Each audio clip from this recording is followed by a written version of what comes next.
is Tarik Talk. Your host, Tarik Mendes, takes you on a journey with guests from all around the world. Broadcasting around the world. Around the world. This is Tarik Talk.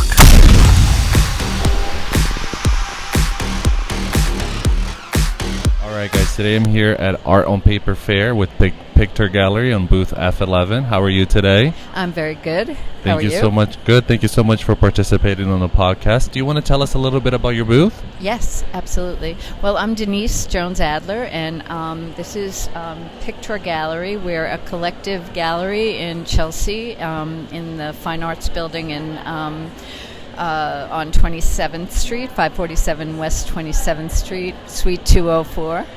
And we are an artist-run gallery. We actually have 32 members. 15 or so are full members, so that means they get to do a group show during the year. And the rest are affiliate members, so we have 2 gallery spaces, so they get to be in 4 group shows during the year. Oh, that's lovely. Yeah. And can you tell us when your gallery was founded? Our gallery was founded in 2020.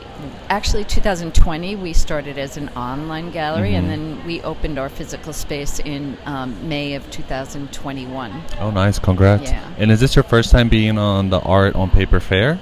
It's our second year. Second year? Yeah. Oh, congrats. Yeah. Do you know how many artists' work you have here? Like how many artists are displaying on the booth? In this booth today, we have 14 artists. 14 artists? Yeah. Okay, that's very nice. And these are all artists that are participants in the gallery, correct? Yep. Okay. And then would you mind telling us a little bit, like how did you come to create the gallery? Like, was there a demand for such a space? A lot of us had been in cooperative galleries over the years, and so we decided, and it's difficult to be in a cooperative gallery. Like you don't have a lot of voice, and you don't get a lot of support. So our model became, when we decided to do this, the model was to be more proactive and more interactive and have more control. So, and we wanted to do more with artistic overlaps. So we do salons. Part of our mission is to do salons. So we invite dancers, musicians, writers, actors to come and perform once a month in our space. So it's a great way for people to interact with the art, and also to have, sort of like that, the art interacting with the music, or the art interacting with the poetry, or actors acting around with art as their backdrop is like very inspiring. I love for that. everybody. Yeah, for everybody.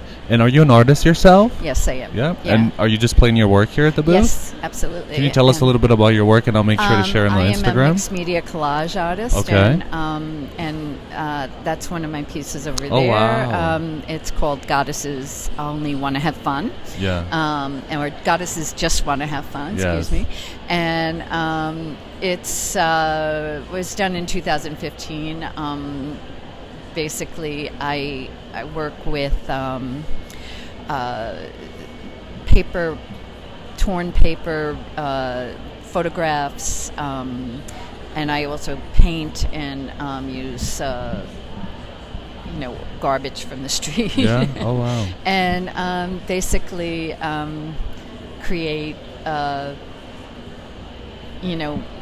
using mythology that we all sort of like, symbols and mythology that we all sort of know about, like snakes in the grass and stuff like that. I love that. Tell a story. Love that. And how has it been for you being an artist to like now being the founder and running a gallery? Like, how are you able to manage the two?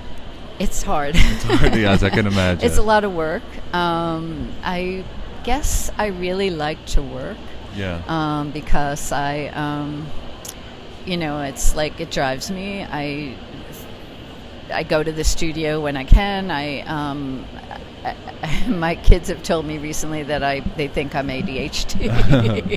Who isn't it these days, right?